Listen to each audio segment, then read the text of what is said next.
moving to Children's Church.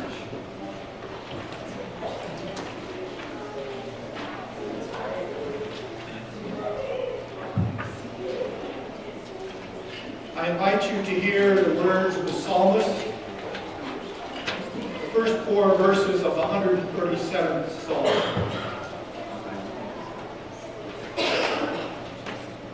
By the rivers of Babylon,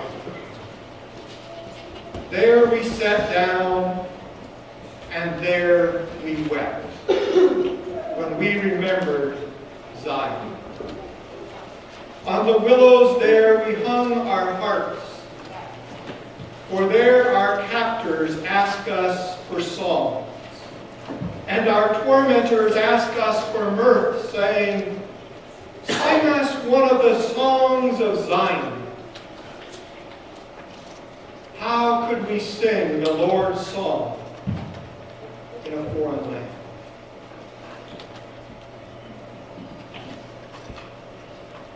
In the cotton fields of the South, the black slaves sang as they worked, "Do Lord, oh do remember me. Do Lord, oh do remember me. Do Lord, oh do remember me. Look away beyond the blue. I've got a home in glory land that outshines the sun. I've got a home in glory land that outshines the sun. I've got a home in glory land that outshines the sun. Look away beyond the blue." And then these captives who now lived in a strange and foreign land would begin to sing, "Steal away home to Jesus. Steal away home, I ain't got long to stay here." These were men and women who had been taken captive from their native lands in Africa and transported to southern plantations in this strange and foreign land. And their spirituals, as they came to be known, served to maintain their sanity as well as their faith and preserve their hope for a better day. Their music served as a subtle protest, a reminder of their homeland, and was a unifying force until these spirituals were also stolen away from them and used by their captors as a form of entertainment.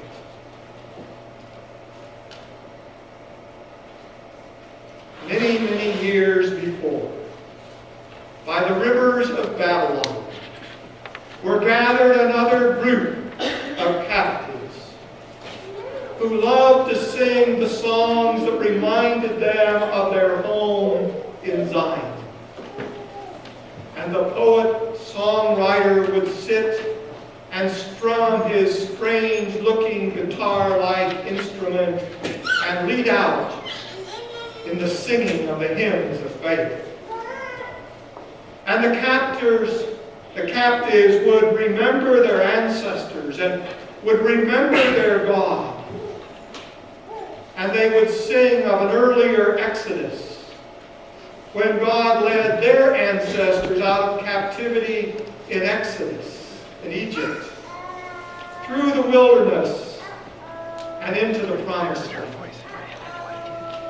And as they sang, they remembered, and they hoped one day that they too would be led by God out of captivity and into a promised land. But there came a time when the Babylonian singers laid down their guitars and they stopped singing their song. Why? Because their captors wanted them to sing, to entertain them with songs of Zion. How can we sing the Lord's song in a foreign land, they asked. What do you want? Cheap entertainment? And they refused to sing. They refused to turn their hymns of faith into songs of entertainment. And as we read through the ancient hymn book we call the Psalms, we find hymns of both lament and praise. Approximately 2/3 of those psalms are hymns of lament. And those psalms are important today because they help us to pray and to sing when we might otherwise lack the words to express the way we feel. Our feelings change, and so must our songs. We need the old songs to remember the faith of our ancestors and our faith heritage. And we need new songs to help us express our changing feelings and our growing faith. From the psalmist, we learn that hymns are to be an expression of our faith and not forms of entertainment. We sing to remember. We remember the age-old truths that Christians have been singing for generations. And we all know that there are certain hymns that cause us to remember some special moments in our lives, or a very special person who has been with us on our spiritual journey. And not only do hymns cause us to remember, but we learn from them as well. Our most basic Christian beliefs have been undergirded by the songs that we sing. Jesus loves me, this I know. Jesus loves the little children, all the children of the world. Our hymns carry with them a summary of our beliefs and our theology. And hymns also help us to express our faith. I'm not a great singer. I struggle to sing on key, but I love to sing the hymns of faith. Sometimes I have a little trouble understanding those who can sit or stand through congregational singing and their mouths are closed. I'm hoping their hearts are singing.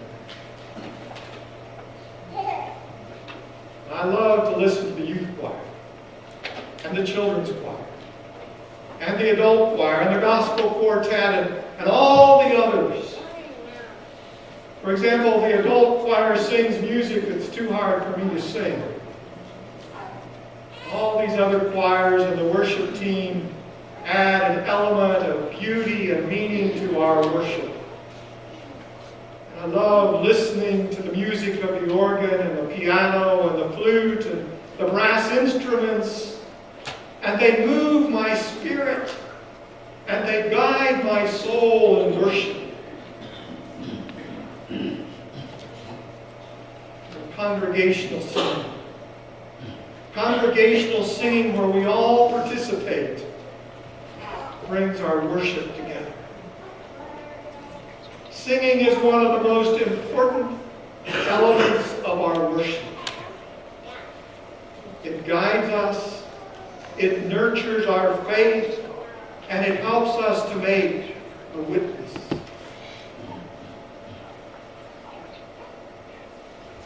But for all that to happen, the words of the song that we sing must speak to us. They must be true to what we believe And the music itself must be simple enough for even the simple of us singers to sing. But sometimes we all need to be willing to learn a new song. Many years ago, I attended a church leaders conference where Nancy Faust was the leader of our workshop on the theme of music. Nancy later became the editor of our Blue Hymnal. One of the probing questions that Nancy asked us at that conference was this: when you sing the Lord's song, are you in a strange land or are you at home? The Israelites in Babylon were captives, but they sang about home in order to remember who they were. The songs they sang were new songs that grew out of living in a foreign land. And I believe that singing the old hymns helps us to remember who and whose we are, where we have been, even as singing the best of the new song can help us to express our faith in new and meaningful ways in this generation and in this place. One more point that I remember Nancy Faust making was this: it is important for strangers to become friends. The Israelites and the Babylonians in Psalm 137 were strangers who remained strangers. What if they had become friends? Within our hymnal, we have many hymns that we consider to be old friends. We love to sing them over and over again.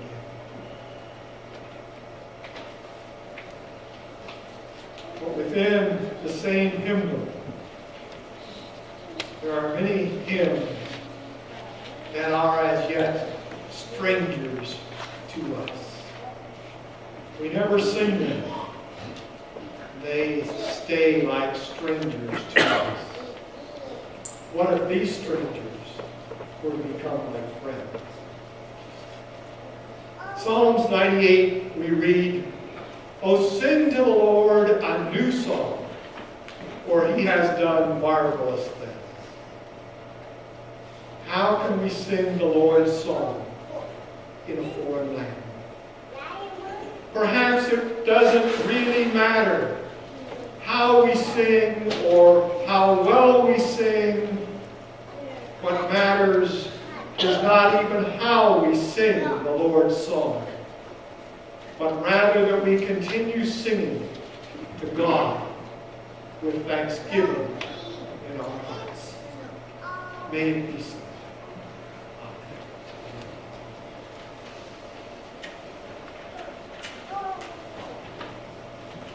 We come to a time now where we have the opportunity to share with one another the joys and the